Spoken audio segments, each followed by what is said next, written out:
como empreendedores estão usando as ferramentas de marketing digital no dia a dia. Para entender um pouco sobre isso, eu escolhi o caminho mais fácil, né? Eu criei um podcast. E por aqui eu vou fazer 12 episódios convidando empreendedores para falar de uma maneira muito franca sobre gestão, negócios e até ferramentas de marketing digital. Nessa primeira temporada vão ser 12 episódios que a gente vai colocar no meu YouTube, meu canal do YouTube, toda segunda-feira às 14 horas. E aí, para começar, claro, eu chamei uma amiga, Camila Barbosa. Ela é arquiteta há 23 anos e veio estrear com a gente o Cê Vende o Quê? Seja muito bem-vinda, amiga. Obrigada, Bianca. Bom, então vamos começar. É um bate-papo, é super tranquilo, não precisa ficar nervosa. Relaxa. Então, para começar, me conta, por que você escolheu arquitetura? De onde veio isso? Lá atrás, na época de escolher a faculdade, né? Como que começou isso aí?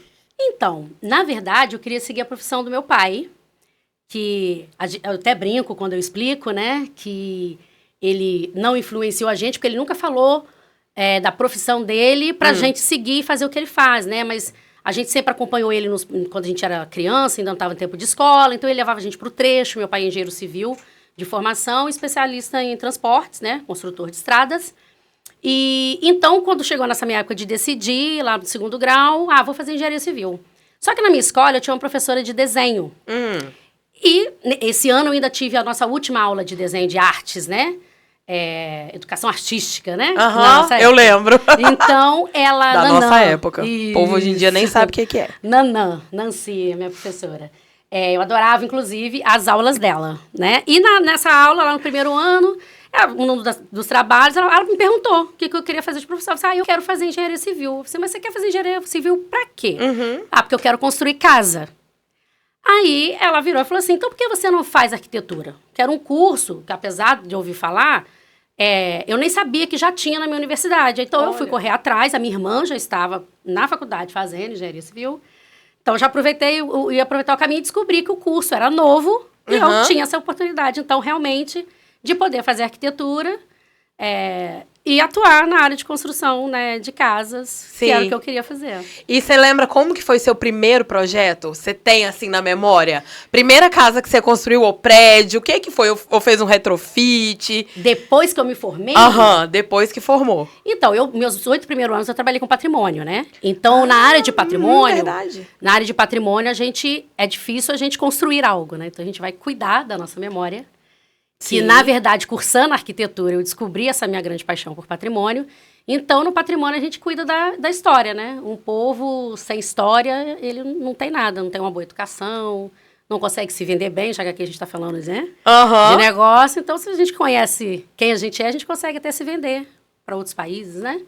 Então, ali a gente cuidava da nossa memória, no caso, lá no interior de Minas, né?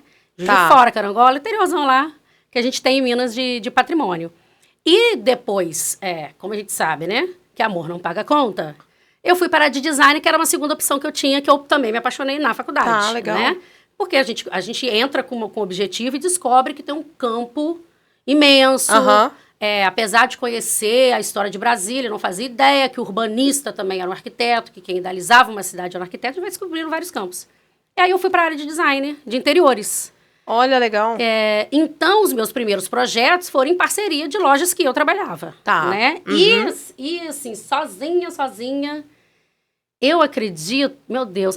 Foi... É porque é muito tempo de estrada, né? Pra lembrar. Mas eu vou lembrar, eu acho que foi até o meu próprio projeto, que eu tinha um relacionamento da sua casa. de muitos anos. Foi um quartinho que a gente fazia lá embaixo da casa do meu sogro. A gente fez uma kitnetzinha ali, então acho que foi o meu... Seu primeiro projeto. Foi pra mim mesmo. Que delícia! Pra realizar o sonho que eu tinha, né? Casar direitinho e ter um cantinho lá na casa dos meus sogros pra gente voltar sempre, passar final de semana. Que delícia. Muito legal. E me fala agora, vamos pra outra ponta. Qual que foi o seu último projeto? Ou no que você tá trabalhando hoje, assim? Entreguei terça-feira um apartamento em Copacabana. Aí o cliente resolveu estrear as férias dele no final de semana de Madonna. E é mesmo, gente. A gente tá vendo aí Madonna daqui um dia, amanhã. Aí ele tá na esquina, depois do Copacabana Palace. Chegou um caminhão de mudança, eu acho que deu certo, que no caminho pra cá ele deu uma ligada pra fazer uns acertos. Então, esse foi o último.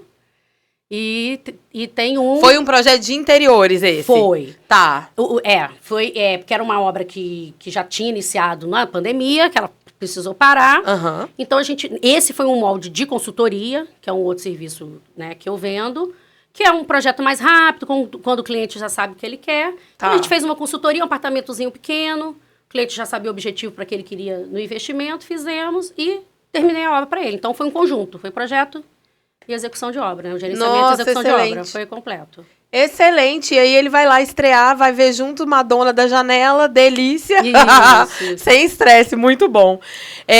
Bom, com muito tempo de carreira, eu imagino que você já tenha visto muita coisa, passado por muita coisa.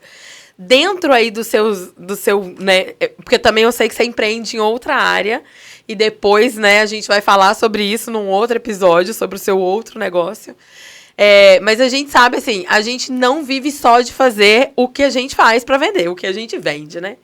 O que você faz para buscar inspiração, sabe? Quando você precisa esvaziar a mente, quando você precisa relaxar, ou até assim, para ter mesmo inspiração para um projeto, para fazer um projeto de interiores, né? Qual que é seu escape hoje em dia? Então, na minha época a gente usava muito revista, né? Uhum. A gente assinava revista. Então, hoje a gente tem as redes sociais, então o Instagram é uma ferramenta de tanto de captação de cliente quanto de pesquisa, ver o que os amigos estão fazendo. A gente consegue ter acesso, na minha época de faculdade, a gente ter acesso, fazendo no interior de Minas, a gente ter acesso à tecnologia, do que estava de novo. Antigamente, as feiras, até hoje, na minha área, são em São Paulo. Então, quer dizer, era uma realidade muito a gente, como estudante, chegar. Então, a gente tinha as revistas, né?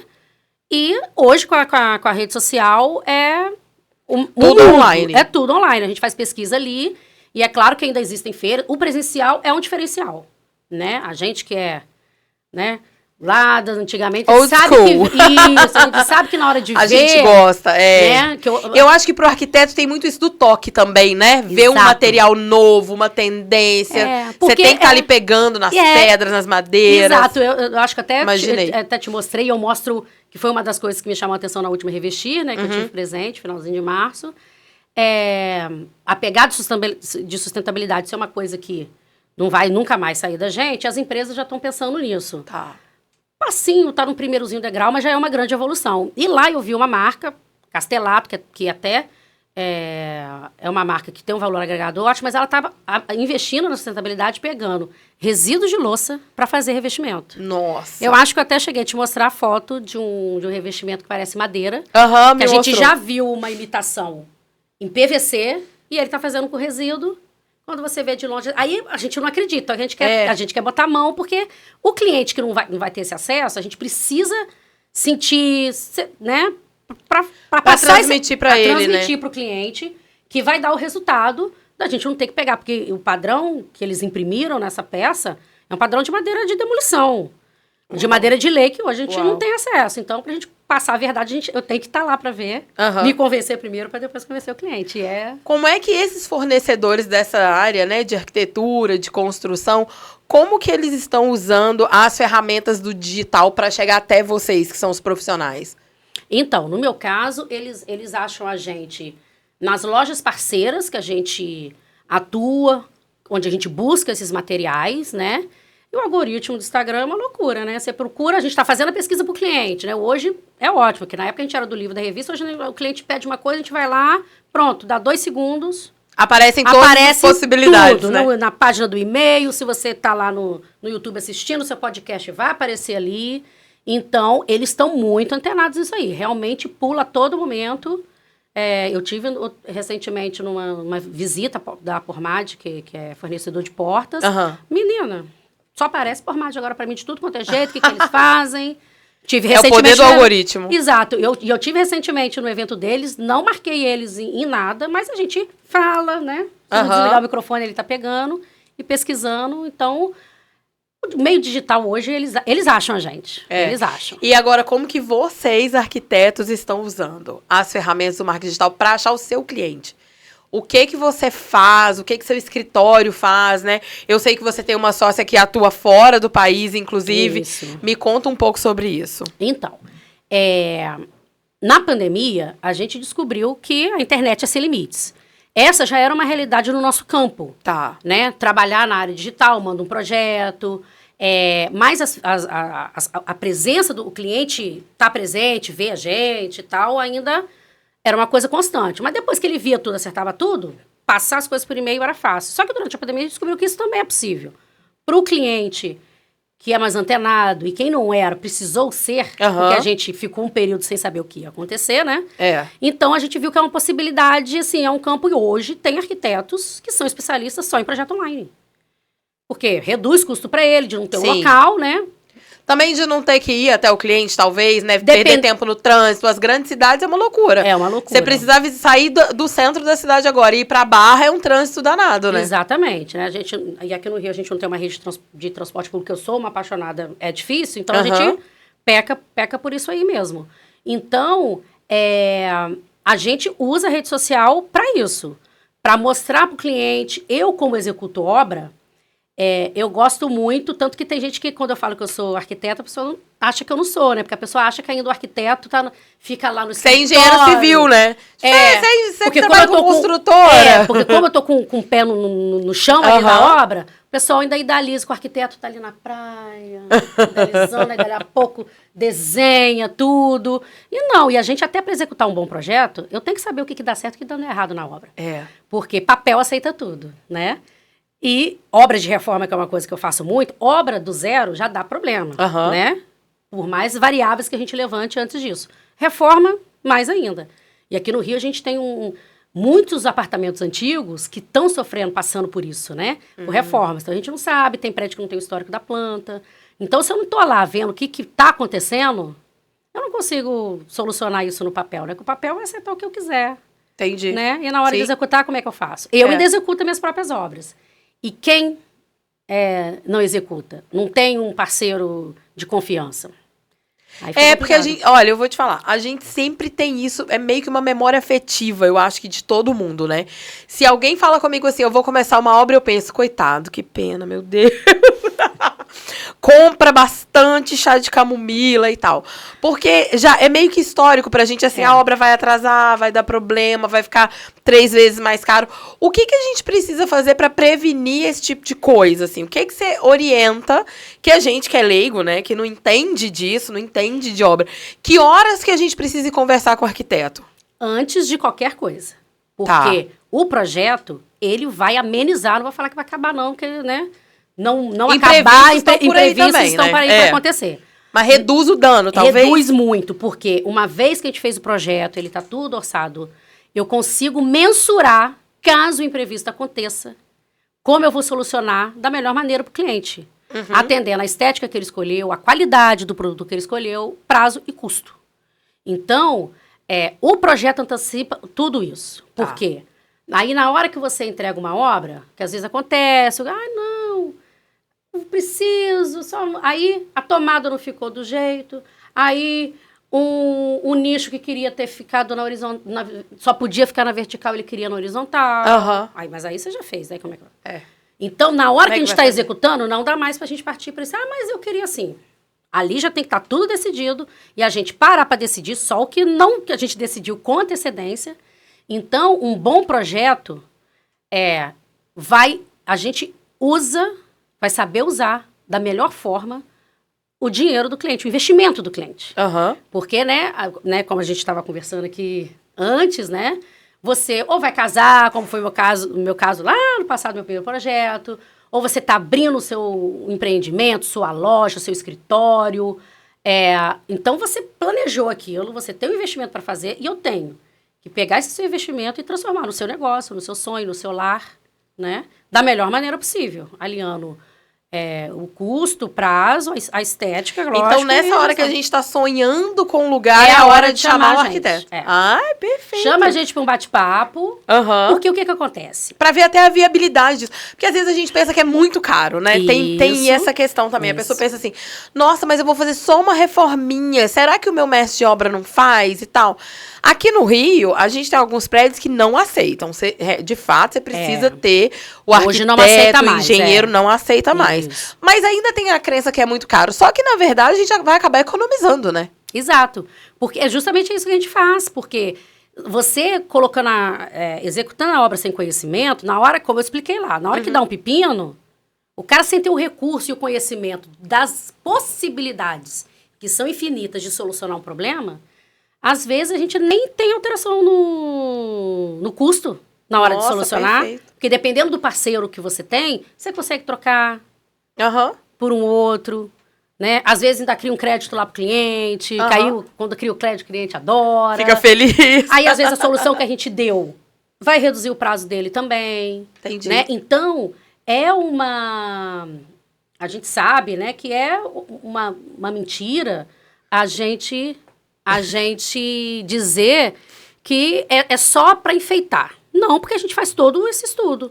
Né? Tem uma área que hoje tem se falado muito, que é estudo de viabilidade, né? Empreendimentos grandes fazem isso, quando você vai lançar um condomínio, quando vai construir, igual aqui no Rio, que tem a Barra que faz aqueles condomínios de prédio ou de casa. A gente tá vendo agora a revitalização do centro também, com muito condomínio, né? Isso. De prédio. Exato, pra gente voltar, que isso já foi um planejamento lá de Copa Olimpíadas, né?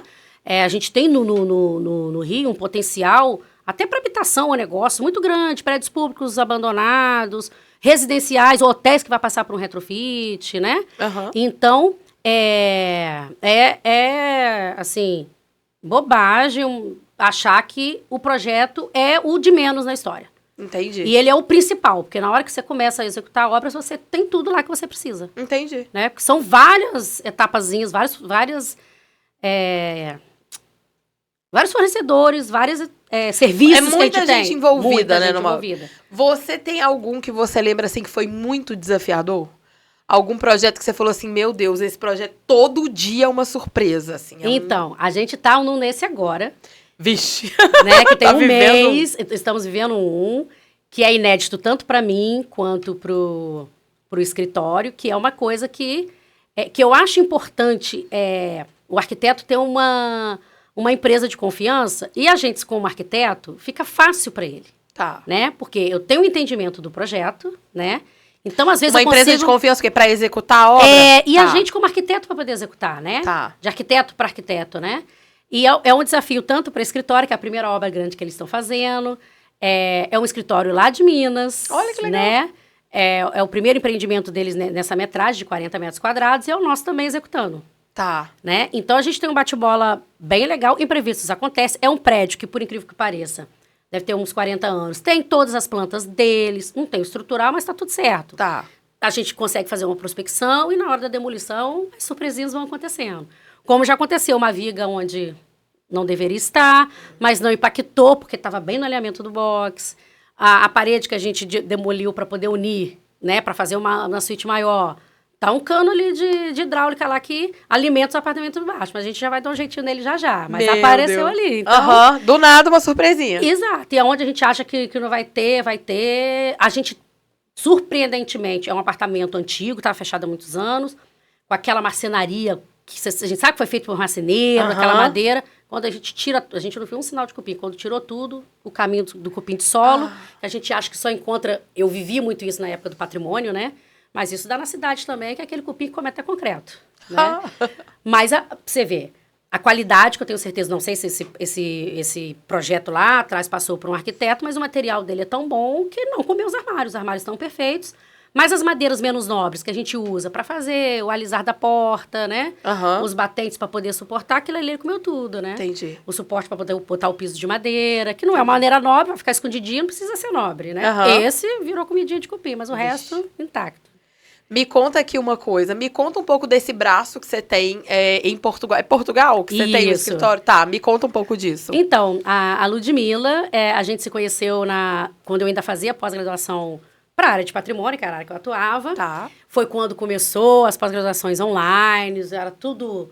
Será que a gente faz? Não faz, mas eu fiz pela Federal de Pernambuco, né? Porque, por incrível que pareça, a gente tem um patrimônio muito rico em Minas, mas a gente não tem curso de especializações na área de arquitetura em Minas, né? Lá tem de bens móveis, não de bens imóveis. Então, os melhores cursos estão em Salvador, na Federal de Salvador e na Federal de Pernambuco. Que, na época, eu participava de uma ONG que já tinha mandado um profissional para... Na verdade, a gente concorreu junto, né? Ela, como tinha mais tempo de experiência, e ele só que a gente acaba recebendo bolsa, né? Então, é um profissional por cada instituição para dar oportunidade para todos fazer o curso.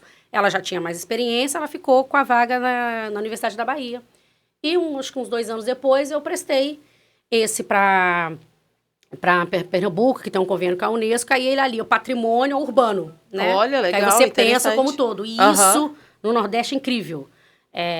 Tem Piranhas, né? Que é um vilarejozinho, né? Aquela que você entra, bem-vindo, tchau, uma rua, que faz aquela integração com o urbano. Eu conheci ela na etapa que era online, né? Quando a gente já tinha o MSN, aí a gente, né, vai entregando a idade. Dando spoiler. Isso. Aí, então, a gente ainda falava online, mas, por incrível que pareça, as aulas de dúvida, tinha sempre uma aula ao vivo ainda, né? A gente recebia o material em casa e ia estudando. CD, né? Um CDzinho. E o livro. E ele tinha 2 opções. Quem ficasse online, a extensão, e quem fosse fazer o presencial. Em Recife, a gente tirava o título de especialista. Tá. Ela não foi para esse presencial, porque ela passou no mestrado em Portugal. Por isso, né? Entendi. Ela fez o mestrado dela na área em Portugal. E depois de anos, né, ela lá, a internet... Aí veio Facebook, a gente vai encontrando as pessoas. E ela... casou lá, veio pro Brasil, que o marido, quando veio conhecer a família, amou o Brasil, veio pro Brasil. Quando ela veio pro Brasil, quem estava aqui no Rio de Janeiro, no mesmo lugar que ela? Eu. A gente... Aí se reconheceram, na verdade. Isso, porque a amizade já estava há 10 anos no mundo online. E depois de 10, 11 anos, a gente se conheceu finalmente presencial. Entendi. Então, a gente sempre teve essa afinidade. E aqui, no Rio, a gente começou a fazer uns projetinhos, né... Ajudava ela, porque nessa época eu estava CLT, né? Tá. Ela sempre autônoma, né? Fazendo um projeto ou outro, indicando e tal. Ela precisou voltar por questões familiares para Portugal. E na pandemia, naquela história de a gente saber o que fazer, eu falei assim, vamos fazer um escritório. Nós duas, porque a gente sempre fazemos juntos. Toca projetos juntas, né? Já continua isso. Exato, então vamos fazer. Tá. Aí a gente criou o Estúdio Arca 21, Ótimo. né? Que a gente... atende Rio, mas no caso, meu aqui, Brasil, e ela lá, Portugal. Em Portugal. Mas aí, quem sabe, o continente europeu é só, né? É maravilhoso isso. Deixa eu te fazer uma outra pergunta. A gente sabe, assim, que cada profissão tem um desafio diferente, né? E a sua área, assim, a arquitetura, você falou agora, eu trabalhava de CLT e ela já era autônoma. Eu vejo que muitos arquitetos vão para o lado do empreendedorismo. Sim. Né? Eu não sei te falar a porcentagem, infelizmente, mas eu sempre vejo que muitos vão. Muitos abrem escritórios. Sim, ou que é o se caminho natural associam. nosso, na verdade. O que vocês aprendem na academia sobre o empreendedorismo? Absolutamente nada. Que bom! Acho que nenhum profissional liberal, advogado, engenheiro, ainda não achei um médico, enfermeiro, ninguém que faz um curso superior, que você sabe que depois ele vai ter que abrir o negócio dele, porque é claro que quando a gente conhece, a gente sabe que tem hospital. Na hora que a gente entra para a faculdade, a gente não vai pensar, eu vou trabalhar naquele hospital. Ninguém pensa nisso. Vou ter o meu próprio consultório, né?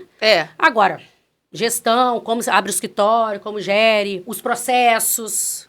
Nada disso a gente vê no banco da faculdade, né? Aí você tem que fazer... Eu também não vi, que loucura, né? Zilhões de pós-graduações. Que é uma coisa assim... Como a gente vai ter que vender em algum momento, porque mesmo quando a gente é CLT, você tem que vender um projeto, uma ideia, você tem que trazer o time para trabalhar, para comprar aquela sua ideia e correr atrás junto com você, mas a gente não aprende sobre isso no banco da faculdade, né? Exatamente. E aí a gente vai buscando isso, talvez numa pós-graduação, numa especialização, num curso fora. Isso. Qual que foi o seu desafio quando você deixou, então, de ser CLT e focou só no seu escritório? Falou, não, peraí, agora eu vou ficar só aqui. O que você sentiu falta, assim, que você pensou assim, meu Deus, pera, vou ter que primeiro aprender tal coisa. Ou vou... Claro que ninguém para pra aprender. Sim. A gente vai fazendo tudo junto e misturado. Exato. E depois nossos terapeutas que aguentem, assim, né? Como que foi pra você? O meu grande desafio é justamente a gestão do negócio. Tá. É contador, é imposto, porque a gente precifica, esquece que tem toda uma coisa por trás, né? Depois que tira a nota, vem o boleto do imposto, aí você lembra daquilo. Isso, exatamente. Como é que eu tenho que fazer essa conta de trás pra frente. De trás para frente, para eu saber ter lucro, para saber se eu orcei mesmo, se a minha hora está sendo paga de verdade. Para mim, o meu grande desafio hoje é isso. Tá. A gente se conheceu num grupo de networking profissional, né? Isso. Que foi muito legal, foi também no auge da pandemia. E foi... aquele grupo era muito interessante, foi um lugar que eu aprendi muito sobre networking. Qual que é até hoje, né, a importância do networking pro seu negócio, pro seu escritório? Então, é o que hoje chega muito para mim atualmente, né? Depois a gente vai falar de marketing, a gente até falou um pouquinho. É o que chega para mim de cliente passivo, que a gente chama de cliente passivo, né? No networking, a gente se conhece, vê o que cada um vende, e para quando ele tiver nas relações dele, fora dali do grupo, alguém manifestar precisa, a vontade, né? do que eu tô vendendo, ele vai lembrar de mim. Entendi. Então, e hoje você participa? Você vai em reunião de network, você fica buscando conhecer outras pessoas. Como que você tá... Porque a gente acabou saindo desse grupo já, né? Isso. A gente ficou lá uma temporada. Isso. Porque, assim, é um grupo de network, gente, pra vocês que não conhecem. É um grupo de network profissional, focado em fazer isso, em criar, em usar, na verdade, o marketing de relacionamento. Então, dentro desse grupo, a gente aprende de forma técnica como que faz o network de verdade, né, profissional, focado para captar lead, para conseguir lead, mas sem ser, tipo assim, um caçador de lead, sabe? E foi muito legal. Mas e hoje, que você não tá mais num grupo profissional? Como que você busca isso? Como que você participa de grupos de networking? Então, eu participo de eventos que alguns proporcionam, né? Como Clube do Empreendedor, que às vezes faz uns eventos específicos, né? Participei dele muito legal no cinema. Então, hoje eu faço mais participações, assim, eventuais de eventos que esses grupos promovem, né? Tá. Eu não estou efetivamente no grupo hoje, que eu até conversei recentemente com um convite que eu recebi, e por conta do desafio que a gente acabou de falar de empreender, eu tenho administrado muita venda passiva que tem chegado para mim. Se eu entro no grupo que a gente sabe que vai gerar, entrar o ativo, e eu tô o tempo todo com o meu cliente, desde a hora do projeto, desde a hora que eu entrego a chave dele para ele poder entrar. Então, o cliente fala comigo, né? Eu ainda não tenho telefone comercial, mas depois que tiver, o meu cliente vai ter meu telefone. A gente sabe que tem escritórios e arquitetos que vai chegar um momento, você vai falar, o bam do escritório que você vai falar é o coordenador. O arquiteto, você não sabe quem é, porque às vezes aparece numa revista, mas nunca mais fica longe o acesso, né? Fica longe o acesso. Às vezes o cliente também não tem esse acesso. Tem o nome do escritório, mas o cara vai falar com o coordenador dele. Então, porque é importante a gente fazer esse relacionamento do cliente, porque ele também, a gente vai faz o network com ele também, porque seu próprio cliente vai poder te vender, te indicar, né? E isso também acontece muito. Esse desafio, né, que eu contei da Marra, apesar de ter vindo indicação, ela pediu indicação dos meus clientes, que eu acredito que foi isso que virou, não foi a indicação que já veio. Entendi. Né? Porque, né? Não é porque veio de indicação que a gente vai entregar também a vida. Eu acho que quando é o nosso cliente que indica, de fato, fica mais fácil. Porque o lead já vem, assim, meio caminho andado, né? Você já conta a experiência. Tipo, olha, eu fiz uma obra, a Camila pegou minha obra, fez o projeto, fez o gerenciamento da obra. Então, assim, ela me entregou já a chave na mão pra eu entrar e viver, assim. Não e o tive que dor de eu cabeça. achei interessante, uma das que eu indiquei pra falar, ela depois me contou, que realmente a gente teve um probleminha na obra dela, ela falou assim, olha, eu tive um problema na minha obra, que é o que a gente, infelizmente, aquilo que você falou no início, a gente tem uma má fama, falou em obra, o povo sabe que precisa, mas não quer, que acha que vai dar problema, já vem com aquele pessimismo, mas a gente tá lá que é pra solucionar. Eu sempre falo com o meu cliente, a dor de cabeça vai ser minha. O resto... eu resolvo, né? Eu tô aqui pra resolver. Me fala uma outra questão que eu sempre fico pensando, principalmente quando eu vejo as pessoas jovens que estão aqui perto da gente, né? Hoje, para um arquiteto jovem, uma pessoa que tá saindo da faculdade, senta com você pra tomar um café, o que você faria? Que dica que você daria? Que orientação? Fala, vem cá, meu filho, eu vou te dar um abraço primeiro. Bem-vindo ao mundo da arquitetura. Qual que é seu conselho? Olha, é ele saber, né, principalmente que a gente tem que saber de todas as áreas. Por mais que ele queira ficar só no campo do projeto, ele tem que saber, vai de vez em quando na obra, para poder saber como é que executa, porque você vai saber usar melhor o seu material, né? Hoje, por conta da era digital, ele também vai ter que saber um pouco. Mas se bem que essa molecada de hoje em dia já nasce se vendendo, né? Essa parte da gente, na verdade, a gente vai ter que fazer a outra troca. Mas eu acho que a gente tem que ter conhecimento de todas as áreas que estão parceiras com a gente, né? Então, e assim, não desistir, porque é difícil, tá? Os desafios são grandes mesmo, a gente vê que muita gente desiste no processo, a não ser que não era aquilo mesmo que você queria, né? Lá atrás, a gente sabe que quando a gente está para decidir a nossa vida, a gente decide muito jovem, né? Aqui no Brasil. Mas se é aquilo mesmo que ele quer, que ele se especialize no que ele quiser, aquela que a gente acaba sabendo um pouquinho de cada coisa. Mas se especializa, escolhe um caminho, porque é uma área muito ampla, por mais que a gente sabe que o design de interiores, por exemplo, já saiu de uma matéria nossa, virou uma profissão. Se especializa no campo que é imenso, tem muita coisa que é feito por arquiteto que as pessoas não fazem ideia, né? E se especializa, mas tenha conhecimento das áreas que agregam e faz aquela especialidade dele acontecer. É importante. Porque você, na hora que você precisar da ajuda, você vai direto no profissional certo. Sim. Não vai ficar... Tem um professor meu que tinha uma frase ótima. Ele falava assim, olha, não existe nada mais caro que mão de obra barata. Né? Então, eu acho que quando a gente se especializa, a gente, de fato, deixa de ser uma mão de obra tão barata, mas a gente vira aquela chavinha que resolve para o cliente, né? Isso aí. E aí a gente acaba meio que criando um nome no mercado, uma segurança no mercado, e isso facilita muito, né, para fechar os negócios. Exatamente. Então, é uma boa dica, viu? Então, vocês que são jovens, anota, escolha um caminho e vai, porque trabalhar dá trabalho mesmo. Exatamente. Como. E a gente tá aqui caminhando pro final, me fala, eu sei que você faz, então, reforma, faz obra, faz design de interiores, mas, afinal de contas, você vende o quê? A gente vende sonho, né? Realização. Felicidade, eu acho, né? Realização, acho que é a palavra... Porque você vai realizar um sonho de repente, o quarto do seu filho, que você engravidou, a casa que você vai casar, o negócio que você tanto quis. Verdade. Então, eu vendo a realização de um sonho, de um desejo. É isso que a gente Maravilhoso. vende. E como que o pessoal pode te achar aí nas redes sociais, na internet? Como que te acha aí nesse mundo de meu Deus? A gente tá lá no Instagram, @arka, ARQA, 21. Chama a gente lá, né? E tem meu Instagram pessoal também, que é ARQ, né? ARQ.Camila Barbosa. Chama a gente.